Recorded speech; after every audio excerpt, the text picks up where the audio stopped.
기도하겠습니다. 하나님 감사합니다. 하나님께서 특별히 이 시대에 귀하게 쓰시는 한내교회에서 함께 말씀을 전하고 은혜 나누게 하시니 감사합니다. 이 시간에 오직 성령 하나님께서만 운행하시고 주관하셔서 모두가 다 주님 만나게 하시고 새롭게 회복되어지고 응답받는 또 결단하고 주를 위해 헌신하는 귀한 시간 되게 하여 주옵소서. 예수님의 이름으로 기도드립니다. 아멘. 우리 이남전도에 감사합니다. 이렇게 은혜로운 찬양은 6.25 이후에 처음 듣는 것 같습니다. 고맙습니다. 저는 목사님 소개해 주신 대로 비인교회를 섬기는 백운모 목사입니다. 예, 감사합니다. 한내교회는 우리 지방에 뿐만 아니라 교단에서도 소문난 건강한 교회인데 이렇게 훌륭하신 목사님 또 영적으로 성숙한 우리 성도님들이 행복한 교회에서 신앙생활 하는데 오늘 또 초청해 주셔서 진심으로 감사를 드립니다. 먼저 인터넷에 올랐던 글을 소개해 드리며 말씀을 나누도록 하겠습니다. 전통과 가풍이 있는 종갓집의 장손 며느리가 시집을 가서 힘들게 출산을 했습니다. 모든 집안의 식구들이 축하를 해 주었습니다. 그런데 산후조리가 끝나갈 무렵에 며느리는 황당한 경험을 하게 됩니다. 그것은 시어머니가 자신의 갓난 아이에게 젖을 물리고 있는 것이었습니다. 며느리는 마른 젖꼭지를 억지로 물리는 시어머니를 보고 너무나도 어이가 없어서 남편에게 불만을 토로했습니다. 그러나 손이 귀한 이 종갓집 장손으로 애지중지 자란 남편은 아무런 대꾸 없이 아내의 말을 무시했습니다. 화가 난 며느리는 하소연할 데가 없어서 인터넷에 이곳저곳 뒤지다가 여성을 위한 상담 사이트에 자신의 일을 소상히 올렸습니다. 그랬더니 그 글을 읽은 한 분이 이렇게 조언을 해 주었습니다. 세댁, 맛으로 승부하세요. 이 남전도에 맛으로 승부하시기를 바랍니다. 아멘. 자, 오늘 저는 제자와 물이라는 제목의 말씀을 통해서 은혜 나누려고 합니다. 제가 인터넷에 보니까 우리 한내교회 표어가 제자 되고 제자 세우는 교회였습니다. 여러분 모두가 주님 나라의 성숙한 제자이지만 오늘 말씀을 통해서 더 성숙해지고 업그레이드 되어지는 그러한 제자가 되시기를 바랍니다. 오늘 본문은 보화 비유, 진주 비유라고 일컬어지는 예수님의 천국 비유입니다. 성경학자들은 이 마태복음 13장에 나오는 천국 비유가 마태복음의 핵심이며 예수님의 가장 중요한 설교라고 평가를 합니다. 왜냐하면 예수님은 이 땅에 하나님 나라를 세우기 위해서 오셨고 하나님 나라를 선포하셨기 때문입니다. 어떤 사람이 밭에서 일하다가 땅속에 감추인 보화를 발견했습니다. 지금이야 은행이 발달해서 소중한 것을 은행에다 두지만 당시에는 땅에 이 보화를 감추어 두곤 했습니다. 하여튼 어떤 사람이 밭을 갈다가 보화를 발견했습니다. 그리고 이 사람은 이 사실을 숨겼습니다. 그리고 매우 기뻐서 집에 돌아와서 자기의 모든 소유를 팔아서 그 밭을 샀습니다. 또 어떤 진주 장사가 극히 값진 진주를 발견했습니다. 지금이야 진주 양식 기술이 발달해서 대량으로 생산되지만 옛날에는 그렇지 못했습니다. 당시에 좋은 진주 하나는 금덩어리보다 더 귀했습니다. 이 좋은 진주를 구하는 장사가 이제 아주 좋은 진주를 만났지요. 이 사람은 그 진주가 상당히 값진 진주라는 것을 금방 알았습니다. 그래서 집으로 돌아와서 이 진주 장사도 자기의 모든 소유를 팔아서 그 값진 진주를 샀습니다. 이것이 오늘 본문의 이야기지요. 예수님께서 말씀하시는 보화 비유, 진주 비유는 두 가지지만 내용으로는 한 가지입니다. 천국 비유예요. 천국 비유. 그래서 어떻게 시작합니까? 천국은 마치 뭐뭐와 같다. 이렇게 시작합니다. 예수님은 이 세상의 일을 통해서 하나님 나라가 어떠한가를 소개해 주기를 원하셨던 거지요. 오늘 예수님의 비유를 보면 이런 의문을 갖게 됩니다. 이 밭에서 보화를 발견한 사람은 도대체 그 보화가 얼마나 값지기에 자기의 모든 소유를 팔아서 그 밭을 샀을까? 또 진주를 발견한 장사도 마찬가지입니다. 그 진주가 얼마나 값지기에 자기의 모든 소유를 팔아서 그 진주를 샀을까요? 아마 이 두 사람은 값진 보화, 값진 진주를 발견한 이후에 아마 저울질을 했을 겁니다. 야, 무엇이 더 소중할까? 무엇이 더 귀할까? 그렇게 저울질을 하다가 이제 결론을 내렸습니다. 야, 맞다, 맞아. 저 보화가 내 소유보다 가장 값진 것이다. 야, 맞다, 맞아. 저 진주가 내 모든 소유보다 가장 값진 것이다. 이렇게 결단을 한 거지요. 그래서 그 밭을 샀고 그 진주를 산 겁니다. 여러분, 이것은 어떤 비유라고 그랬죠? 천국이 마치 그렇다라는 거예요. 하나님 나라가 이와 같다라는 겁니다. 우리가 천국에 대해서, 하나님 나라에 대해서 몰랐을 땐 몰랐습니다. 그러나 예수 믿고 구원받고 하나님의 자녀가 되어보니까 천국이 이 세상의 어떤 것과 비교할 수 없는 가장 가치 있다라는 것을 깨닫는 것입니다.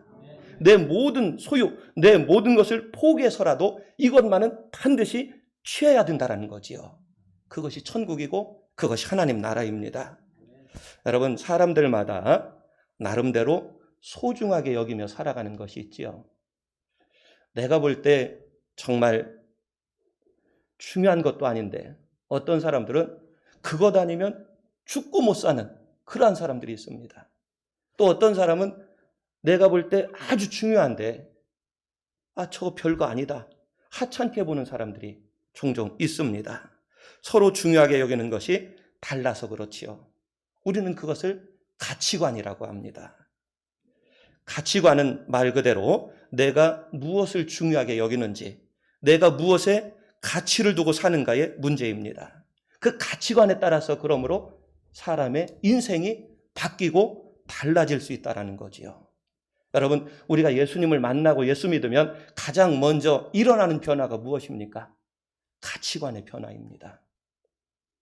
예수님을 만나기 이전에는 내가 중요하게 여기던 것이 가장 중요한 줄 알았는데 예수님을 만난 이후에는 그것이 아니라는 걸 깨닫게 됩니다.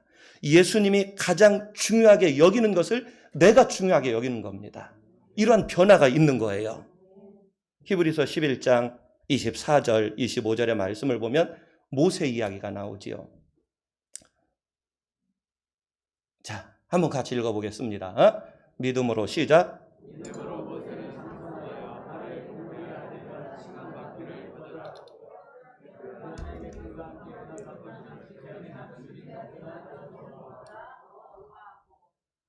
사람은 무엇을 좋아하느냐에 따라서 그 사람의 됨됨이를 알 수가 있습니다. 모세는 믿음으로 장성했지요. 그래서 하나님 나라의 가치관을 가진 겁니다. 바로의 공주의 아들이라 칭함받기를 거절했습니다. 이 바로의 공주의 아들, 대단한 자리입니다. 오늘날로 말하면 차기 대권 주자예요. 차기 대권 주자입니다. 그런데 하나님 나라의 가치관으로 바뀌었기 때문에 이 모든 것을 포기했다라는 사실이지요. 하나님 나라 가치관이 더 소중하게 여겨졌다라는 사실입니다. 25절 보면 도리어 하나님의 백성과 함께 고난받기를 잠시 죄악의 낙을 누리는 것보다 더 좋아하고, 여러분, 우리가 세상을 살아갈 때 이 높임을 받는 자리, 성공하는 자리, 이러한 자리를 바라고 소원하지 않습니까? 조금이라도 돈을 더 벌고 조금이라도 더 높은 자리에서 인정받기를 원하고 있습니다. 모든 사람들에게 소원을 물어보면 바로 여기에 초점이 맞춰 있지요. 그런데 모세의 가치관은 달랐습니다. 믿음으로 장성했기에 하나님의 꿈이 나의 꿈이 되었고 하나님의 소원이 나의 소원이 되었어요. 그래서 이 모든 특권을 포기한 것입니다. 대부분의 사람들은 세상에서 소유에 큰 가치를 두지요. 그러나 영접하고 나면, 주님을 만나고 나면 바뀌는 거예요. 가치관이 바뀝니다. 이런 은혜가 있기를 축원합니다. 우리 94장 찬송을 보면 주 예수보다도 귀한 것은 없네. 이 세상 부귀와 주 예수보다도 귀한 것은 없네. 이 세상 부귀와 바꿀 수 없네. 아멘? 이런 은혜가 있기를 축원합니다. 오늘 성경을 좀 더 자세히 살펴보면 마태복음 13장에는 7개의 천국 비유가 소개되어지고 있습니다. 그런데 자세히 읽어보면 앞부분에 4개의 비유와 뒷부분에 3개의 비유로 나눌 수가 있지요. 앞부분에 보면 씨 뿌리는 자의 비유, 가라지 비유, 또 겨자씨 비유, 누룩 비유가 있고 뒷부분에는 오늘 우리가 읽은 또 이러한 보화의 비유, 진주의 비유, 그물의 비유가 있습니다. 그런데 이 두 부분으로 나누는 그러한 기준이 있는데 그 기준은 바로 청중입니다. 청중. 자, 예수님께서 이 비유를 누구에게 하셨느냐 하는 거지요. 앞부분에 4개의 천국 비유는 누구에게 했느냐 하면 마태복음 13장 1절에서 2절을 보면 이렇게 말씀하고 있습니다. 자, 그날 예수께서 집에서 나가서 바닷가에 앉으심에 누구에게요? 2절. 누구에게요? 큰 무리에게. 누구에게요? 큰 무리에게. 그러니까 앞부분의 비유의 대상은 누굽니까? 큰 무리예요. 무리들이에요. 무리에게 이와 같은 4개의 비유를 말씀하셨고, 자, 뒷부분은 13장 36절에 보면 3가지 비유를 또 뒷부분에 말씀하시는데, 자, 이에 예수께서 무리를 떠나사 집에 들어가시니 누구들이 있습니까? 제자들이 나와 이르되. 그러니까 뒷부분 3개는 누구에게 비유로 말씀하신 거예요? 제자들이에요. 제자들입니다. 앞에 3 부분은 무리에게 하셨고 뒷부분의 3 비유는 이 제자들에게 하셨는데 보화, 진주, 그물 비유가 바로 제자들에게 하신 거예요. 앞부분은 하나님 나라 백성은 어떻게 될 수 있을까? 여기에 초점이 맞춰져 있고 뒷부분은 그러면 하나님 나라 백성들이 된 사람들이 어떻게 하면 제자가 될 수 있을까? 여기에 초점이 맞춰져 있는 거예요. 아까 보화를 발견한 사람, 그리고 이 진주를 발견한 사람, 어떻게 해야 제자가 될 수 있을까? 가치를 알기 때문에 자기의 모든 것을 팔아서 그것을 샀다라는 사실입니다. 아멘? 여러분, 무리와 제자가 같습니까? 다릅니까? 죄송하지만 저는 설교할 때 제일 신경 쓰는 부분이 조는 분이에요. 조는 분. 그래서 저희 비인교회는 조는 분이 한 분도 없습니다. 자, 그런데 이 교회도 한 분도 없으시네요. 감사합니다. 우리 한내교회 참 훌륭합니다. 건강한 교회입니다. 자, 감사합니다. 자, 여러분, 제자와 무리가 같을까요? 다를까요? 다릅니다. 분명 다릅니다. 복음서를 읽어보면 예수님을 따르는 2 그룹의 사람들이 있지요. 자, 수많은 사람들이 예수님을 따르는데 한 그룹은 무리이고 한 그룹은 제자입니다. 2 무리와 제자들이 똑같이 예수님을 따르지요. 똑같이 예수님의 말씀을 들었고 똑같이 그들은 예수님의 기적을 경험했습니다. 겉으로 보기에는 차이가 없는 거예요. 무리와 제자가.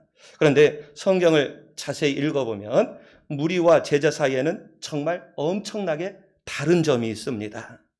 무리는 예수님을 따르긴 따르는데 예수님을 위해서 전혀 포기한 것이 없는 사람들이에요. 희생한 것이 없는 사람들입니다. 버린 것이 전혀 없어요. 그러나 제자는 주님을 따르기 위해서 뭔가 희생하고 뭔가 버리고 뭔가 포기하는 사람들입니다. 예수님께서 제자를 부르신 사람들을 보시면 베드로, 안드레, 야고보, 요한, 마태 이런 많은 제자들이 있지 않습니까? 마태복음 4장 20절에 보면 베드로와 안드레를 주님이 부르시죠. 그들이 곧 주님이 부를 때 무엇을 버려두고? 한번 20절 읽어보실까요? 무엇을 버려두고? 그물을 버릴 수 있는 사람은 무리입니까? 제자입니까? 제자입니다. 그물은 어부들에게 전부지요. 또 22절도 마찬가지입니다. 야고보와 요한 형제를 부르실 때, 자, 22절 보면 그들이 곧 배와 아버지를 버려두고 예수를 따르니라. 배, 아버지. 배는 재산 목록 1호이고 아버지는 정말 그 어떤 것과도 어느 분과도 비교할 수 없지요. 그런데 예수님을 따르기 위해서 이것을 포기했다라는 사실입니다. 누가복음 5장 28절에 마태도 마찬가지예요. 마태도 그가 모든 것을 버려두고 예수를 따르니라. 모든 것. 레위, 마태, 세리 아닙니까? 돈, 권력, 욕망까지 모든 것 포기하고 주님을 따랐다라는 거지요. 예수님께서 제자로 부르실 때 응답했던 사람들의 하나 같은 공통점이 있습니다. 버려두고. 아멘. 예수님을 쫓기 위해서 자기의 모든 걸 버려두고 포기하고 예수님을 따르는 거예요. 이러한 자들이 진짜 제자입니다. 이런 은혜가 있기를 축원합니다. 그런데 마태복음 19장에 나오는 부자 청년이 있습니다. 19장 21절에서 22절의 말씀을 보면 예수께서 이르시되 내가 온전하고 잘진데 가서 내 소유를 팔아 가난한 자들에게 주라. 그리하면 하늘에서 보화가 내게 있으리라. 그리고 와서 나를 따르라. 주님이 부르셨어요. 나를 따르라. 내 제자가 한번 되어 보아라. 이렇게 부르셨는데 22절 그 청년이 재물이 많음으로 이 말씀을 듣고 근심하며 가니라. 나를 따르라 부르셨는데 이 청년은 근심해서 갔어요. 왜 그랬을까요? 아까 말씀드렸던 것처럼 저울질을 했을 겁니다. 내 모든 걸 포기하고 주님을 따르는 길이 더 좋은 길인가? 아니면 내가 지금 많은 재물이 있는데 이것 가지고 그냥 사는 게 좋은 길인가? 저울질을 하다가 누구를 포기했어요? 예수님을 포기하고 제자를 포기하고 자기 길로 따라갔다라는 사실입니다. 그러므로 여러분, 무리와 제자 이렇게 정리하면 좋겠습니다. 무리는 예수님을 그냥 따라다니는 사람이고, 그러나 제자는 예수님을 위하여 가장 소중한 것을 내려놓고 포기할 줄 아는 그러한 사람입니다. 한내교회는 전부 다 그런 분들인 줄 믿습니다. 오늘 헌신 예배 드리는데 제가 헌신이라는 그 단어를 찾아보니까 여러분도 잘 아시겠지만 구약에 3번 이 헌신이라는 단어가 등장을 하더라고요. 첫 번째 시편 110편 3절을 보면 네다바라는 그러한 의미의 히브리어인데 주의 권능의 날에 주의 백성이 거룩한 옷을 입고 즐거이 뭐하니? 헌신. 이 즐거이 헌신한다는 것은 자기 자신을 기꺼이 드린다라는 겁니다. 나의 모든 것을 기꺼이 드리는 거예요. 두 번째로 출애굽기 32장 29절에 나오는데 밀루예드캠이라는 단어입니다. 출애굽기 32장 29절 모세가 이르되 각 사람이 자기 아들과 자기 형제를 쳤으니 오늘 여호와께 헌신이라는 단어가 나오죠. 이 헌신은 여호와를 위해 나의 손에 무언가를 가득 채우는 것을 말합니다. 즉 하나님을 위해 내 땀과 수고를 채워서 하나님께 드리는 것이 헌신이에요. 아멘. 우리 이남전도에 이런 헌신이 있기를 바랍니다. 세 번째는 아바드, 우리가 잘 많이 들었죠? 섬기다, 아바드인데 출애굽기 3장 12절을 보면 하나님이 이르시되 내가 반드시 너와 함께 있으리라. 내가 그 백성을 애굽에서 인도하여 낸 후에 너희가 이 산에서 하나님을 섬기리니. 이 섬긴다는 뜻이 바로 헌신의 뜻입니다. 종의 위치에서 주인인 하나님 앞에 내 모든 것을 맡기고 드리고 순종한다라는 의미입니다. 저는 오늘 헌신하시는 분들이 이 자리에서 이와 같은 각오와 다짐이 있었으면 좋겠습니다. 참 제자는 주님과 주님 나라를 위해서 기꺼이 드릴 수 있는 자입니다. 아멘. 제가 가끔 저희 교회에서 훈련하는 그런 방식이 있는데요. 주님 나라를 위하여 내 시간이 필요하십니까? 기꺼이 드리겠습니다. 한번 해보실까요? 대답 안 하시는데? 주님 나라를 위해서, 주님의 영광을 위하여 내 섬김이 필요하십니까? 그러면 여러분들은 기꺼이 드리겠습니다. 우리 이 남전도에만 오늘 헌신 예배니까요. 한번 따라서 하십니다. 기꺼이 드리겠습니다. 별로 드리고 싶은 마음이 없으신가요? 아멘? 가치관의 변화가 있었잖아요. 이것이 참 제자입니다. 주님 나라와 주님 영광을 위하여 내 정성이 필요하십니까? 좀 늦네요, 여기는. 저희 교회는 안 그런데. 기꺼이 드리기 싫은 건 아니시죠? 기꺼이 드리겠습니다. 아멘? 기꺼이 드리겠습니다. 이 각오와 결단을 하는 시간 오늘 아니십니까? 주님 나라와 주님 영광을 위하여 내 물질이 필요합니까? 내 마음이 필요합니까? 내 정성이 필요합니까? 기꺼이? 별로 반응이 안 좋아요. 얼굴은 막 해같이 빛나고 밝고 행복하신데 기꺼이 드리기 싫으십니까? 우리가 복음성 과정에 내 생명 주님께 드리리. 따라 한번 해보세요. 내 생명 주님께 드리리. 내 시간 내 마음 내 정성. 아멘. 아멘. 나의 이런 것들을 드릴 수 있는 분들이 제자 아닙니까? 우리가 세상 속에서 무엇으로 승부할 수 있습니까? 명예, 물질, 돈 아니에요. 예수의 맛이에요. 복음의 맛입니다. 드릴 수 있는 사람들이 이 맛을 낼 수 있는 거예요. 우리가 잘 아는 악순환, 선순환의 이야기가 있지요.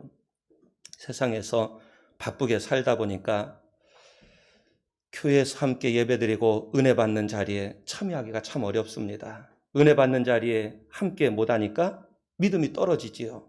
믿음이 떨어지다 보니까 믿음 없는 생각과 믿음 없는 말을 합니다. 믿음 없는 생각과 믿음 없는 말만 하다가 보니까 자기도 죽고 곁에 있는 사람도 죽게 만들지요. 악순환입니다.